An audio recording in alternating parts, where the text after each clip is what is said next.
Equal to greatest integer A for all A belongs to R. तो अब इसमें क्या है कि limit greatest integer x x tends to A plus जब हम करते हैं तो हमारे पास आंसर जो है ग्रेटेस्ट इंटीजर ए आता है। अब ये क्योंकि ए बिलोंग्स टू आर है, तुम्हें पता है कि ग्रेटेस्ट इंटीजर का जो डेफिनेशन है उसके हिसाब से अगर हमारे पास इंटीजर होता है तो खुद आंसर हो जाता है, अगर इंटीजर नहीं होता तो थोड़ा सा ट्रीटमेंट में फर्क आ जाता है। ठीक है, तो इसको हम दो केस में डिवाइड कर सकते हैं। Let A belongs to Z, Z भी क्या, क्योंकि हाँ ठीक है, let A belongs to Z. ठीक है, जेड मतलब कोई भी इंटीजर। तो अगर ए जो है वो बिलोंग्स टू जेड है तो उस केस में जब हम करेंगे limit greatest integer x x tends to, पेन कितना जा रहा है,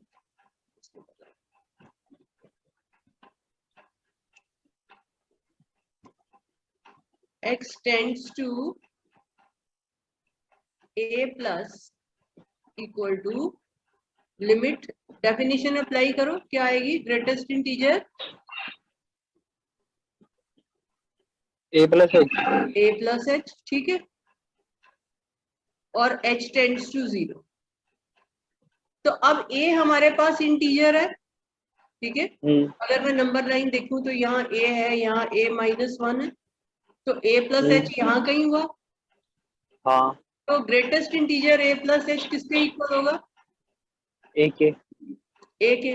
और ये जो है क्योंकि a इंटीजर है तो ग्रेटेस्ट इंटीजर a की वैल्यू क्या होगी, a ही होगी, ठीक है ना। तो दोनों ही केस में वो हमारा a ही बन रहा है, ग्रेटेस्ट इंटीजर बन गया हमारा। फिर आंसर यहाँ तक ठीक है, यहाँ तक समझ आ गई बात। हाँ मैम, हाँ। ठीक है, तो अब दूसरा केस क्या बनता है कि सपोज a जो है वो, अब a जो है वो हमारा डजंट बिलोंग्स टू z है, मान लो इंटीजर नहीं है। तो अगर इंटीजर नहीं है तो इसका मतलब a कोई दो इंटीजर के बीच में लाई करता है। ठीक है, तो नंबर लाइन पर अगर हम देखें, अगर हमारे पास कोई नॉन इंटीजर है तो उसके इधर और इधर एक इंटीजर आएगा। तो मान लो इसके इधर के कोई इंटीजर आता है तो इसके लेफ्ट साइड में कुछ k -1 आएगा। ठीक है, तो हमारा a जो है वो कोई दो इंटीजर के बीच में जाएगा, k -1 और k ले लिया। ठीक है, सो इस केस में limit greatest integer x x tends to a plus, हम फिर से डेफिनेशन अप्लाई करते हैं, this is limit a plus h और h टेंड्स टू 0, ये हमारी डेफिनेशन है a प्लस के लिए। तो अब a प्लस h जो है वो यहाँ कहीं देखो, राइट साइड में नंबर लाइन पर यहाँ कहीं a प्लस h होगा, a के राइट में। हाँ मैम, यस मैम। तो अब ग्रेटेस्ट इंटीजर a किसके इक्वल हुआ, sorry greatest integer a plus h किसके a प्लस एक ही, एक ही, तो इंटीजर ही नहीं है। अच्छा। आंसर तो इंटीजर आना है, तो ग्रेटेस्ट इंटीजर ये यहाँ पर कहीं a प्लस h है।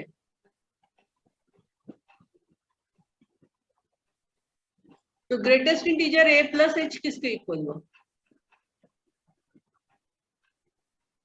a जो है वो k -1 और k के बीच में है। तो a के लेफ्ट में k -1 है, राइट में k है, तो greatest integer a plus h किसके इक्वल होगा,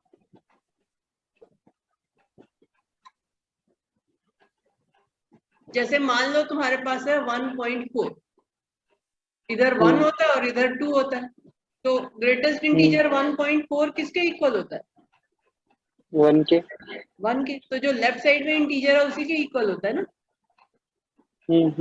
तो ये यहाँ पे k -1 आ जाएगा इसकी वैल्यू। अब h जो है वो इंडिपेंडेंट ऑफ k है, तो ये इक्वल टू k -1 ही हो गया। और ग्रेटेस्ट इंटीजर a की क्या वैल्यू होगी, अगर मैं तुमसे पूछूं ग्रेटेस्ट इंटीजर ए, ये किसके इक्वल होगा? ये ए के ही है? ए के ए ही तो इंटीजर नहीं है ना। अच्छा अच्छा, ए इंटीजर नहीं है।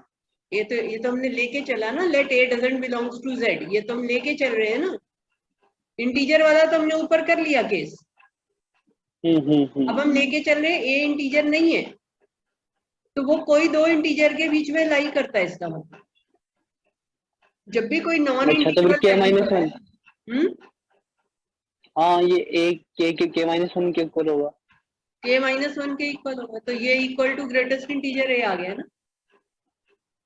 ठीक है, तो दोनों ही केस में चाहे ए इंटीजर हो या ना हो, दोनों ही केस में हमारा आंसर लिमिट का क्या आया? ग्रेटेस्ट इंटीजर ए आया, इसमें भी और इसमें भी। हाँ मैम। ठीक है, तो फिर हम कह सकते हैं ना from 1 and 2 limit greatest integer x tends to a plus is equal to greatest integer a।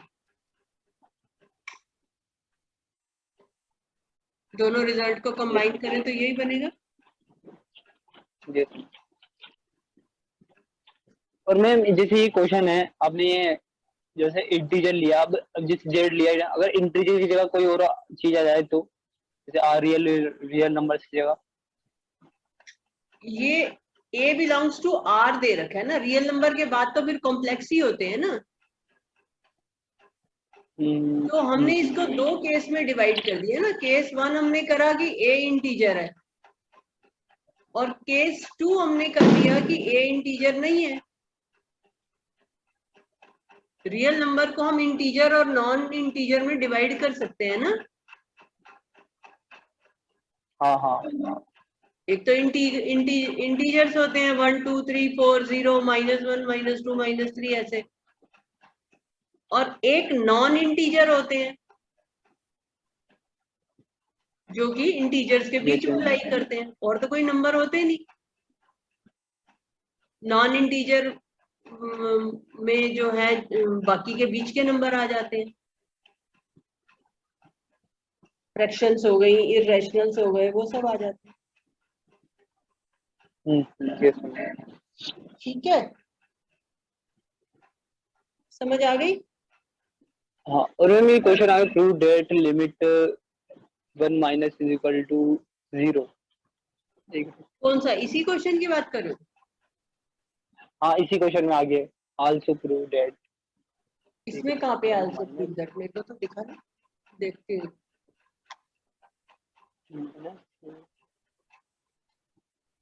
Also prove that limit, अच्छा greatest integer x tends to 1 minus, तो करो हाँ इसको। मैम, हो जाएगा। हाँ मैम, हो जाएगा 0 आएगा। 1 माइनस एज ग्रेटेस्ट इंटीजर 0। ठीक है ना। show that limit e to the power minus 1 by x tends to 0 does not exist।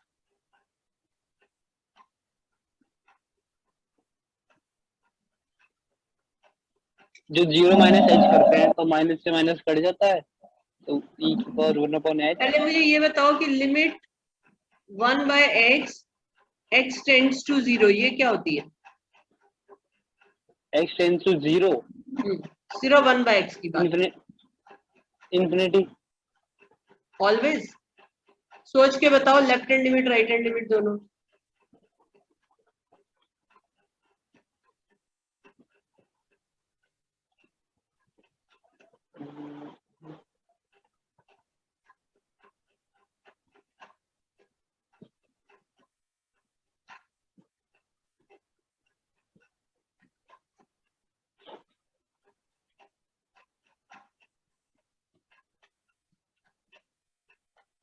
Ma'am एक माइनस इंफिनिटी आएगी और एक प्लस इंफिनिटी। तो अब इसकी लिमिट एग्जिस्ट करती है?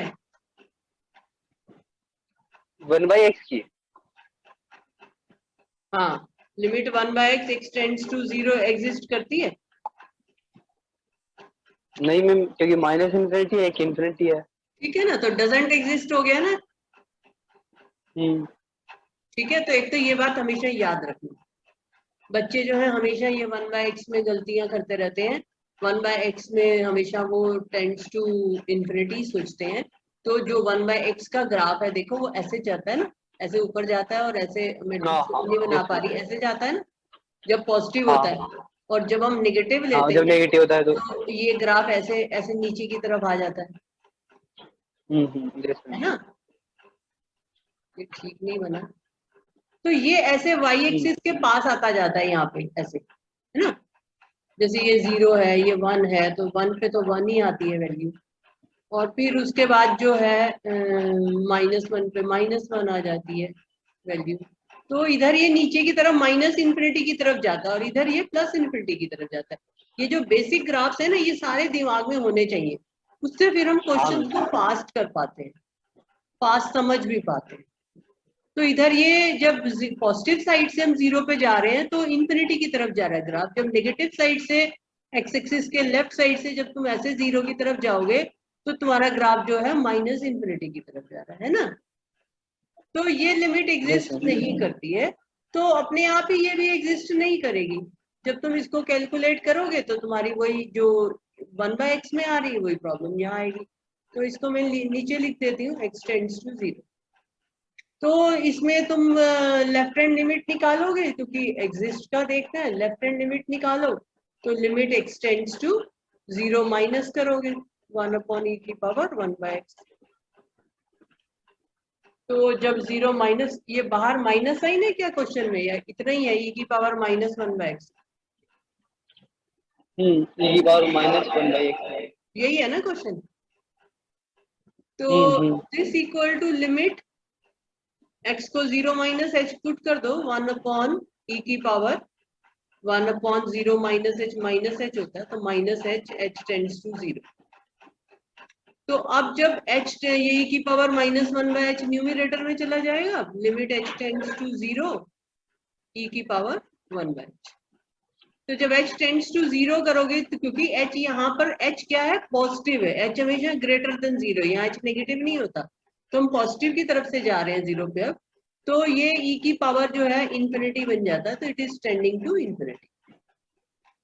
जब राइट हैंड लिमिट करते हो मतलब 1 बाय एच जब हम इसमें चेंज कर देते हैं तो वो लिमिट इन्फिनिटी जाती है क्योंकि h पॉजिटिव है। 1 बाय एक्स में क्या है, x पॉजिटिव भी हो सकता है नेगेटिव भी हो सकता है, दोनों बात में फर्क है। So limit x tends to 0 plus 1 upon E की पावर 1 बाय एक्स।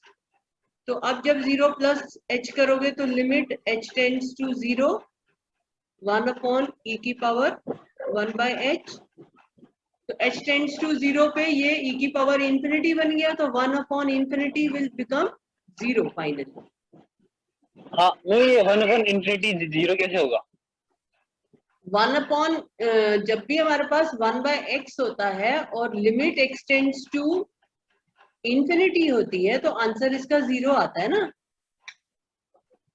जब तुम डिनोमिनेटर को बढ़ाते जाते हो तुम्हारा 1 बाय 10 पर वैल्यू 0.1 आती है, देखो 1 बाय 100 पे कितनी वैल्यू आती है 0.01। तो अभी नीचे बढ़ाते चले जाओगे 1 अपॉन 1 लाख लिख दोगे तो वैल्यू कितनी नेग्लिजिबल आ जाएगी ना।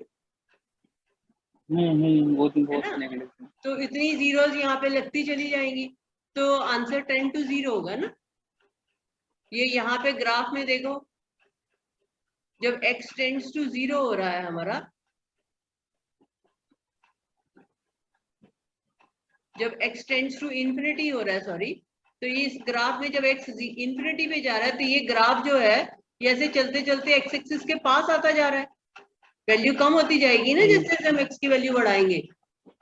अल्टीमेटली 0 तो कभी नहीं होगा क्योंकि कभी भी इसको टच नहीं करेगा एक्स एक्सिस को, बस पास आता जाएगा। लेकिन तो जैसे जैसे हम इन्फिनिटी की तरफ जाएंगे ये ग्राफ बिल्कुल एक्स एक्सिस के पास आ जाएगा, है ना, लेकिन 0 नहीं होगा। मैं कितना भी बड़ा नंबर कर दूं इसमें 0.0000 जितनी भी लगाते जाओ लेकिन आंसर 0 तो कभी नहीं आएगा ना। मान लो तुमने कर दिया 1 अपॉन 10 की पावर 50 तो भी आंसर तो कुछ ना कुछ आएगा ना, चाहे वो नेग्लिजिबल हो। तो 1 by x x tends to infinity क्या कहलाती है 0।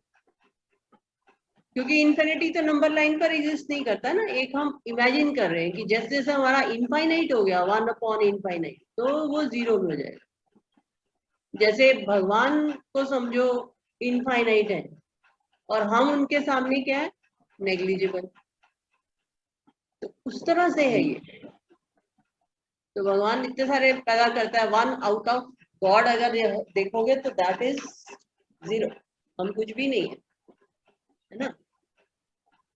तो Yes, 1/x, x tends to infinity. जब x बहुत बड़ा हो जाएगा तो उसमें 1 जो है उसकी कोई एग्जिस्टेंस नहीं रहती। तुमने सी में से मान लो एक ड्रॉप निकाल ली, कोई फर्क ही नहीं पड़ता है ना। इनफाइनाइट तो बहुत बड़ी चीज है। तो 1 आउट ऑफ इंफिनिटी, ठीक है, समझ आ गया। तो ये बात का हाँ ध्यान रखना है कि x टेंड्स टू इंफिनिटी होगा तो भी आंसर 0 आएगा, और इधर देखो अगर x tends to minus infinity है तो भी इधर आंसर 0 जा रहा है। ये इसके पास चलता जा रहा yes, है ना। तो limit 1/x, x tends to infinity is 0, और limit 1/x, x tends to minus infinity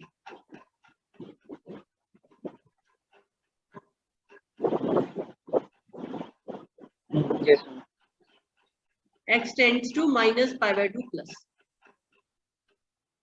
so x tends to minus π/2, अगर तुम्हें इसका सेक का ग्राफ आएगा तो तुम इसको ग्राफ से सोच सकते हो। अगर नहीं तो उस केस में सेक x की जगह पुट कर दो minus π/2 plus h tends to 0, ठीक है।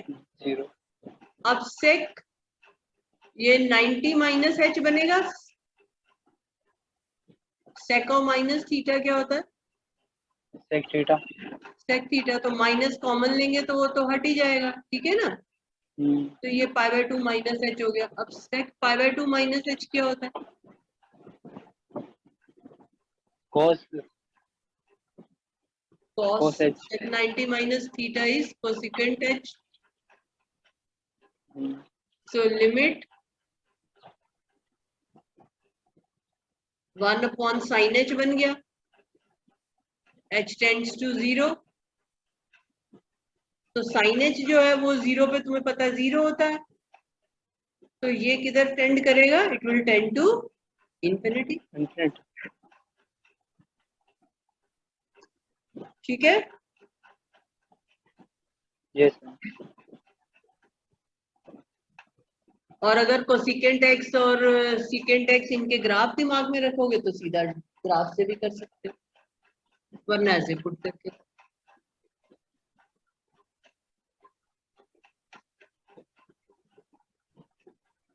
हाँ, अब 10th question, 10th part. yes, limit x tends to 0 minus 2 minus cot x।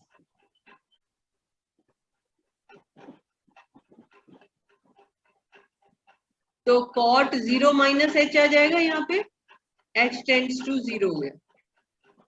तो cot ऑफ माइनस h क्या होता है, cot of minus h minus cot h minus plus cot cot h। h हो तो जाएगा, cot h को 1/tan h लिख लो, क्योंकि इनकी वैल्यू ज्यादा अच्छी तरह याद होती है ना। तो limit ma'am h plus cot tends, minus बाहर आएगा, हाँ तो प्लस हो जाएगा। तो 2 + 1/tan h हो गया। yes, अब जब h टेंड्स टू 0 होगा तो tan h क्या किधर टेंड करेगा, जब h टेंड्स टू 0 होगा तो tan h किधर टेंड करेगा, तो tan h जो वो भी 0 पे टेंड करेगा, ठीक है ना। तो ये फिर वही इंफिनिटी की तरफ जाएगा। infinity, 2 plus infinity,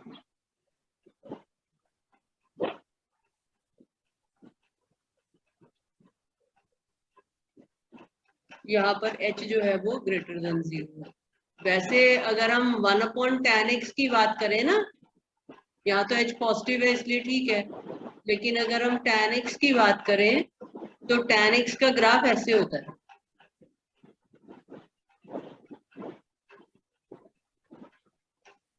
तो इधर yes, π/2 और इधर माइनस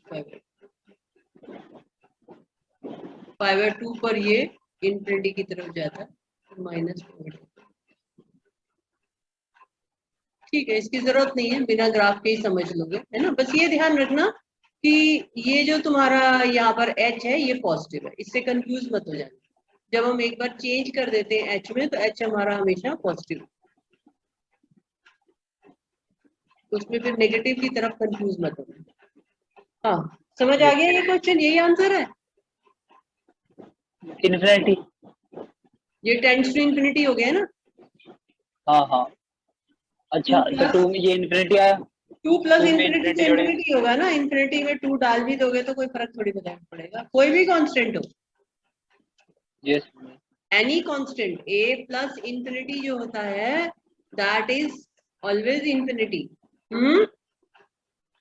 इसमें कंडीशन दे रखी है ना, x 1 से बड़ा होगा, ग्रेटर तो देन। x 1 से बड़ा नहीं लेंगे तो ये डिफाइन कैसे होगा स्क्वायर रूट के अंदर? क्या x 1 से छोटा होगा तो ये क्वेश्चन गलत नहीं हो जाएगा? हाँ नहीं, वो तो सही हो जाएगा, लेकिन तो उससे हमें कुछ करना नहीं है, वो तो सिर्फ इसलिए दे रखा है कि क्वेश्चन वैलिड रहे, वरना तो क्वेश्चन वैलिड नहीं रहेगा ना अगर हम x के ऊपर कंडीशन नहीं डालेंगे। रूट के अंदर तो नेगेटिव नहीं ले सकते हम, है ना। तो उससे कुछ हमें करना नहीं है, इसमें सिंपली जो है इसको फैक्टराइज कर दोगे x² माइनस 1 को, तो ये रूट के अंदर जब फैक्टराइज करोगे तो ये x minus 1 x plus 1 plus root x minus 1 upon root x minus common 1 आ जाएगा x ऊपर। प्लस 1। अब इसमें कुछ कॉमन आ रहा है ऊपर, हाँ, x माइनस 1 कॉमन आ जाएगा विद रूट, हाँ, विद रूट है ना। तो एक तो रूट x माइनस 1 कॉमन आ जाएगा, तो ये हमारे पास आ गया रूट x प्लस 1 प्लस 1 हो गया अपॉन नीचे हमारे पास ये रूट x माइनस 1 और रूट x प्लस 1 ही है, तो ये कैंसिल हो गया। तो अब x इक्वल टू 0 पुट करोगे तो आंसर आ जाएगा। 1। x टेंड्स टू 1 था, sorry, x tends to 1 put करोगे तो ये रूट 2 प्लस 1 अपॉन रूट 2 ये बन रहा है ना। मैं इसको फैक्टराइज भी कर रहा था root 2 direct. Plus 1 upon root 2, yes ma'am. ठीक है। क्लियर हो गया ये? हाँ, ठीक है। अब और जो मैंने अभी लास्ट वीडियो भेजी थी ना, अभी हाँ रिसेंट, हाँ उसमें जैसे ये वाली थ्योरम्स है ना, हाँ, एक एन मिनट एन ओपन माइनस कर लूं पहले।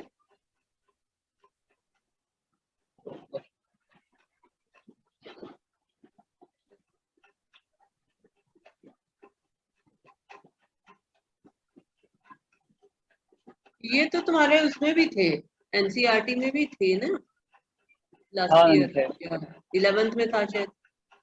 हाँ हाँ, 11 में था। तो ये फॉर्मूला जो है ये तुमने वहां पर पढ़ा था, limit x to the power n minus a to the power n upon x minus a, x tends to a equal to n a raise to the power n minus, यही है ना फॉर्मूला? हाँ हाँ, yes, ma'am। है ये है x plus 2 की power 5/2 minus a plus 2 की पावर 5/2, यही है ना, अपॉन x माइनस a। हाँ, तो क्या लिखा इसका तुमने?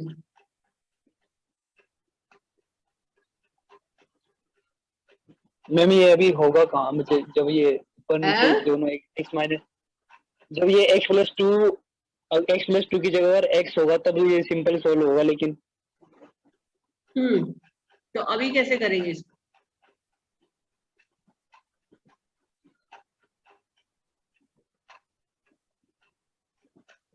देखो, इस फॉर्मूले का मतलब समझो। इस फॉर्मूले का मतलब क्या है कि अगर x और a की पावर सेम है ना, और डिनोमिनेटर में x और a का डिफरेंस है, तो हमारा आंसर n a की पावर n माइनस 1 आता है। जैसे मैं इसको लिखूं लिमिट y की पावर n माइनस b की power n upon y minus b, y ये टेंड्स सेम टू b, ठीक है। अब इसमें इस वाले फॉर्मूला को देखो तो आंसर क्या बनेगा, answer n। n b n minus 1। तो अब इसका मतलब क्या है कि न्यूमरेटर में जो है इनकी ये पावर सेम होनी चाहिए, ये कंडीशन है हमारी, और जो हाँ डिनोमिनेटर है वो इसका और इसका डिफरेंस और होना इसका, चाहिए, है ना। हाँ हाँ तो ये फॉर्मूला सही। अप्लाई होगा, ये मतलब है इसका। तो अब यहाँ पर देखो न्यूमरेटर में पावर सेम है हाँ लेकिन ये और डिनोमिनेटर क्या इन दोनों का डिफरेंस है, नहीं नहीं। नहीं है। x plus 2 minus a plus 2 कितना होता है,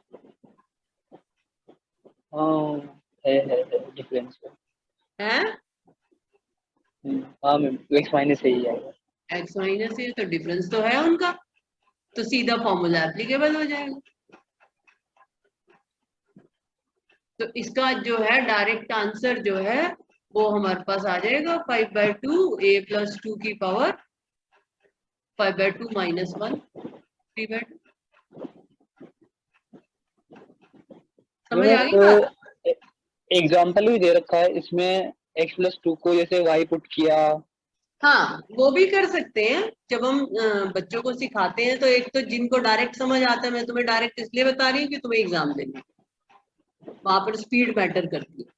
वो भी लॉजिक ठीक है कि तुम x प्लस 2 को कुछ y ले लो और a प्लस 2 को कुछ b ले लो, तो ये यहाँ पर जो है ये हमारे पास आ जाएगा लिमिट y की पावर 5/2 माइनस b की पावर 5/2 अपॉन x की जगह आ गया y माइनस 2 और a की जगह आ गया b minus 2।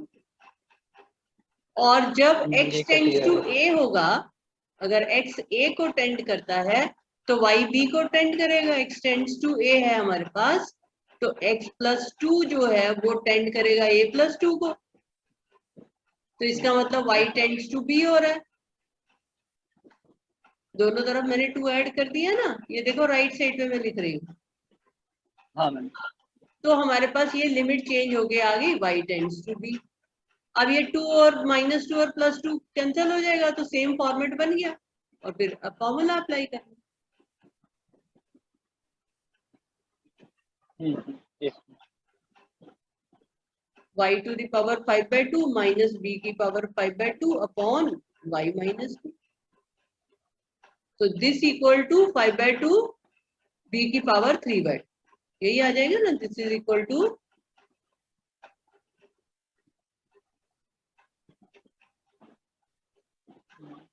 Yes ma'am, b a plus 2 है। तो ऐसे भी सोच सकते हो और yes। डायरेक्ट भी सोच सकते हो, जैसे मैं तुम्हें सिखाना चाह रही हूँ कि पावर सेम हो ऐसे और डिनोमिनेटर डिफरेंस हो तो बेधड़क होके फॉर्मूला लगा। ठीक है, समझ आ गई बात? हाँ मैम। अगर और भी ज्यादा तुम्हें वो करना है तो तुम ऐसे भी कर सकते हो, x टेंड्स टू a, नहीं क्या है, हाँ, x tends to a x plus 2 की पावर 5/2 माइनस a प्लस 2 की पावर 5/2 अपॉन, ये मैं एडिटर लिख देती हूँ यहाँ पे, तो अपॉन में x माइनस a है ना, तो उसको लिख दो x plus 2 minus a plus 2। अब तुम्हें ये बिल्कुल फॉर्मूला जैसे दिखेगा, हाँ हाँ यस मैम। ठीक है ना।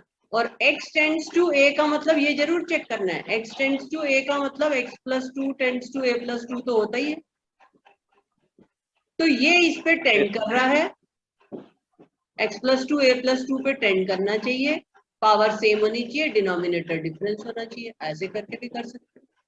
तो जिस तरह से तुम्हें एक्चुअली में ज्यादा अच्छी तरह समझ में आता है वैसे। धीरे धीरे तुम्हें समझ आ जाएगा कि हाँ फास्ट होने के लिए मुझे डायरेक्टली समझना है। ठीक है, यस। समझ आ गया क्वेश्चन? हाँ हाँ यस। ऐसे वाले जितने भी क्वेश्चंस हैं उनको इसी तरह से सोचना। इंटीग्रेशन में, लिमिट में जो स्टैंडर्ड फॉर्मूला है उनको समझ के दिमाग में बिठाना है। तो अगर हम उनको समझ के दिमाग में बिठाएंगे तो फिर हमें प्रॉब्लम नहीं होगी। हमारा जब भी हम फॉर्मूला अप्लाई करते हैं हमारे पास ये फॉर्मेट होना चाहिए, ये जो मैंने लिखा ये फॉर्मेट। Yes sir. तो ये फॉर्मेट बन गया तो फॉर्मूला अप्लाई होगा, वरना नहीं होगा। अगर एक्स वाई का कंफ्यूजन हो रहा है तो वाई में लिख लो फॉर्मूला, एक ही जगह बी लिख लो, मतलब सोच सकते हो, लिखना तो क्या ही होता है। x tends to a, x raise to the power 5/7 minus a की पावर 5/7 अपॉन x की पावर 2/7 माइनस a की पावर 2। ठीक है, जब भी ऐसे क्वेश्चन हो ना अलग अलग पावर हो, जैसे ऊपर अलग है नीचे, तो मुझे x माइनस a चाहिए, तो इन क्वेश्चन में हम क्या करते हैं, this equal to limit x tends to a, x की पावर 5/2 माइनस a की पावर 5/2। तो इसको डिवाइड कर दो x माइनस a से, क्योंकि अगर यहाँ पर x माइनस a होगा तो मेरा क्वेश्चन हो गया। ठीक है, 5/7 है, 5/2 है, क्या है 5/7 5/7 5/7 5/7, पिछले वाले क्वेश्चन में था ना। तो इसको डिवाइड कर दो x माइनस a से। अब अगर मैंने इसको डिवाइड किया x माइनस a से, तो या तो मैं मल्टीप्लाई करूं और या फिर मैं इसके डिनोमिनेटर को भी डिवाइड कर दूं। यस। कंपनसेट हो गया जो हमने किया, कोई फर्क नहीं पड़ा। हाँ ऊपर वाले की तो बन जाएगा वो, फॉर्मूले अब से ये जाएगा इसकी लिमिट आ डिनोमिनेटर। जाएगी तुम्हारे पास हाँ हाँ और इसकी भी लिमिट आ जाएगी, दोनों लिमिट एग्जिस्ट करती हैं, तो हम दोनों की अलग अलग हाँ लिमिट निकाल लेंगे। एग्जिस्ट करनी चाहिए तभी ये रूल एप्लीकेबल हो। हम्म, तो 5/7 a की पावर माइनस 5/7 माइनस 1, और इसी तरह से नीचे 2/7 a की पावर, ये कुछ बन रहा है।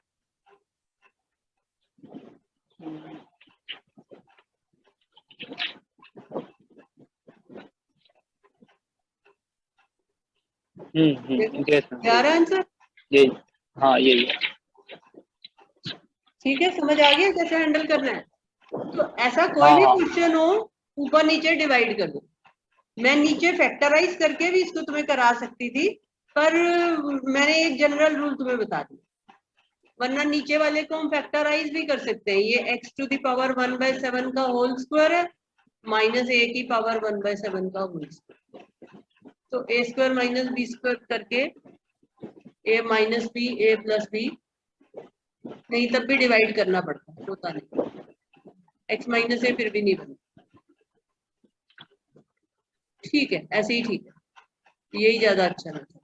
ठीक है, वो और लंबा। ठीक है। तो डिनोमिनेटर न्यूमिनेटर तो सेम हो जाएगा, लेकिन ये प्लस वाला है ना, हाँ देखो, तो ये माइनस कॉमन तुम्हें लेंगे। तुम्हें इसको ध्यान देना है, x टेंड्स टू a है, -1/2 है, हम्म। तो इसका मतलब मुझे यहाँ पर -1/2 बनाना चाहिए, तभी होगा क्वेश्चन, है ना। तो कहाँ पर? ये है 8x का क्यूब। अगर मैं यहाँ पर x टेंड्स टू -1/2, नीचे तो देखो बड़ा आराम से बन रहा है, 2 कॉमन लेंगे ना, तो ये बन गया x प्लस हाफ। ठीक है, तो ऊपर हमें पावर भी तो 3 चाहिए ना, तो यहाँ पर हम 8 कॉमन लेंगे तो ये बन गया x³ प्लस 1/8 बन गया। हाँ तो 2 4 द 8 कर दो, 4 बाहर आ गया। Limit x tends to -half, अब मुझे चाहिए माइनस, तो और a भी मेरा माइनस है, प्लस तो है नहीं, तो x³ माइनस -1/2 की पावर 3 अपॉन x माइनस -1/2 बन गया ना, क्योंकि तुम्हें x टेंड्स टू a चाहिए, a तुम्हारा हाफ नहीं है, माइनस हाफ है, तो नीचे भी माइनस बनाओगे, ऊपर भी माइनस बनाओगे। ओके, तो अब फॉर्मूला लग जाएगा। हाँ हो जाएगा। हो गया ना, समझ आ गया? जी सर।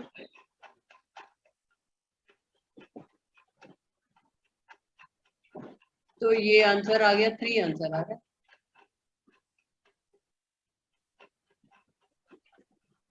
ठीक है,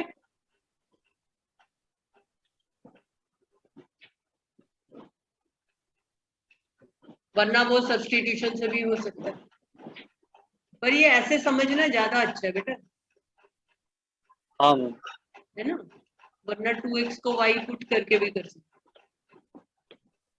तो वो अगर लॉन्ग पड़ 2x को जाएगा, है, वो लंबा हो जाएगा फिर। नहीं 2x को y लेंगे तो ये यहाँ पे हमारा बन जाएगा y³ +1 upon y+1, y plus, और लिमिट जो है जब x टेंड्स टू -½ है, जब x ये -½ बनेगा तो y की वैल्यू क्या बन जाएगी? -1, तो y की वैल्यू -½ -1, पुट करेंगे तो y कितना आ रहा है? -1। -1, तो y टेंड्स टू माइनस, तो अब यहाँ पे माइनस एडजस्ट कर लो, हो गया। ठीक है, समझ आ गई? जी सर। तो ऐसे भी जा सकते हैं, तुम्हें जिस तरह से कंफर्टेबल लगे उस तरह से कर सकते।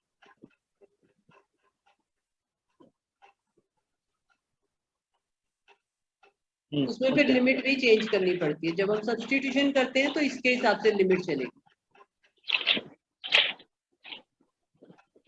मेरे हिसाब से तो ये बेस्ट होता है, एडजस्ट करना क्वेश्चन में ही, ध्यान से देखो और एडजस्ट करो, नहीं समझ आए तो सब्स्टिट्यूशन तो है ही। Yes sir.